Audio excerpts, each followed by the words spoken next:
Culture, noun, the intellectual identity of a group of people. If that's the case, culture is unique among groups or nations. Architecture is also a part of culture. As an element of it, it is also unique from nation to nation. The culture and architecture of the Philippines is a combination of different influences of different sources. This is normal considering how the country's been a colony of different countries before, not to mention the colonial mentality that prevails to this day.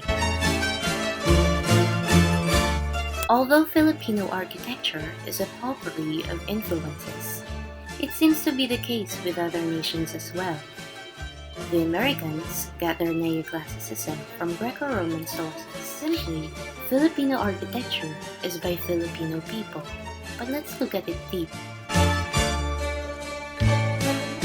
The vernacular bahay kubo is usually found in the hot, humid lowland areas. In order to combat the climate, it uses large awning windows to let cool air pass through. With the help of overhangs, it protects the interior from sun and rain, and the elevated floor protects the owner from floods. Another reason for a raised floor of the bahay kubo is to store animals and tools below the house. This later evolved into the bahay kubo inspired bahay na bato, which uses the ground floor solely for storage, especially for the karoza. Some houses also reserve places for altars for habitual prayer. Most Filipinos have a high regard for religion, where God is above all. Thus, sacred places are heavily ornamented and placed in prominent areas in order to express the importance of such structure. The cultural center of the Philippines, on the other hand, serve as monuments to the Marcos regime's false progress. While the glassy buildings of Makati serve as reminders of the power of business and the elite.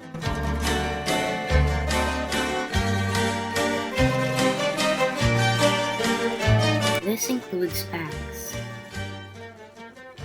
offices, government buildings, schools, housing projects, anything else that solve the country's problems.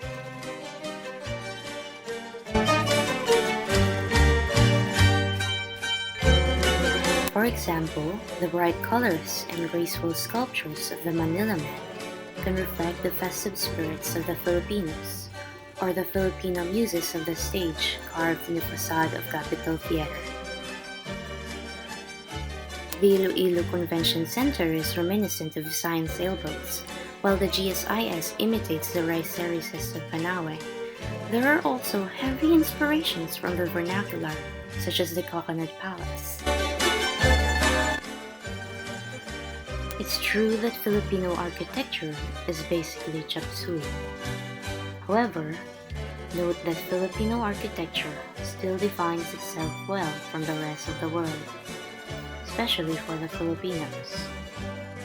One must look at architecture with a meaning, since telling architecture apart perfectly just by glances would be quite impossible.